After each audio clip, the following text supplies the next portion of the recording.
I write songs about things that I struggled with, heartache, heartbreak of any kind. Some say blues music goes deep, uncovering things that are often hidden. Injustice, want, and pain. Well, I'm going up to heaven, baby. I'm gonna get what he promised me. Everybody goes through these things. Some people are just better at covering it up than others. Blues artist Angela Wolfe knows about hidden things. She had a lot of people fooled. She looked like the sweet, innocent church girl. But the reality was, she carried a lot of pain.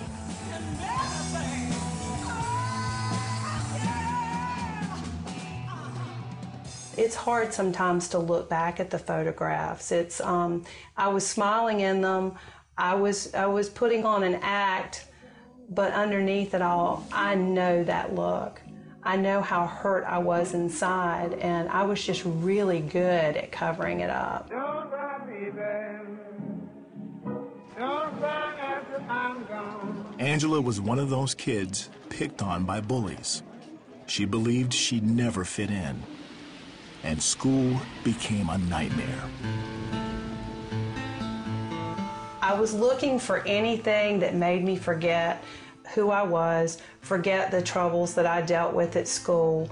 I didn't feel like I could discuss those things with my parents, and I just kept wanting to fit in. Angela started smoking cigarettes, then pot. That led to drinking and eventually inhaling hairspray or huffing. In time, Angela had boys over after school. Both her parents worked, and often things got out of hand. I wanted to get a boy's affections, and for a boy to like me, that's what I needed to do. And so I began at having sexual intercourse at the age of 14. No matter how many boys Angela was involved with, she never felt accepted. Then her high school music teacher encouraged her to try out for the school musical. He knew Angela had talent.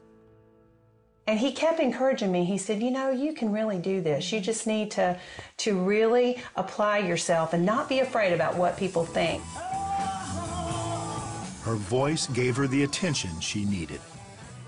She found her wings after that, and in college took on a new persona. Gone was the little church girl.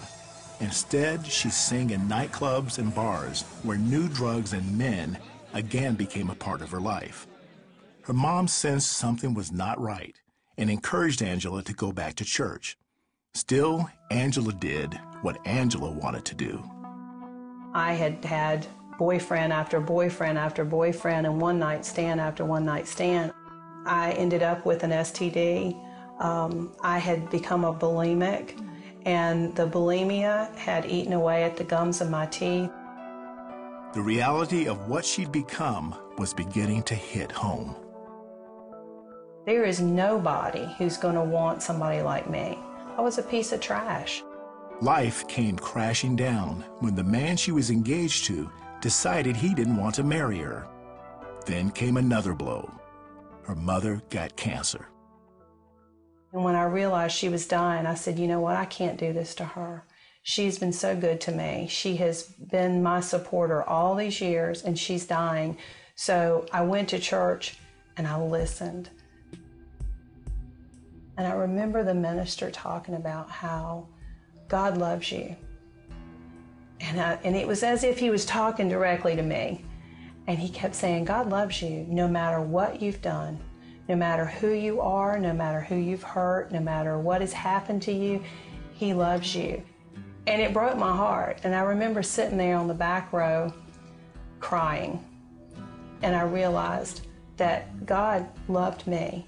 And although I had been in church my whole life, as a child, I did not realize that he loved me so much that he had died to forgive people just like me. And at that point, that was the turning point for me. It took time and prayer for Angela to get on her feet. She went into counseling for the bulimia and got involved in a church. She found that where she had no strength, God did. I was still the same person on the outside. I felt different inside, but I still had all that nasty stuff hanging on me. And he began to change my desires. He took away my desire for drugs. He took away my desire for other men. He took away the very thing that was one of the most destructive things in my life. Then she met Michael, and they married. As far as her music, she's heard around the country in biker bars and prisons with a message: to free people from the blues. I'm gonna get what he promised me. You know he promised me all kinds of different streets of gold. You know about that? When you try to plug something or somebody into an emptiness in your life, it's never going to fill that hole.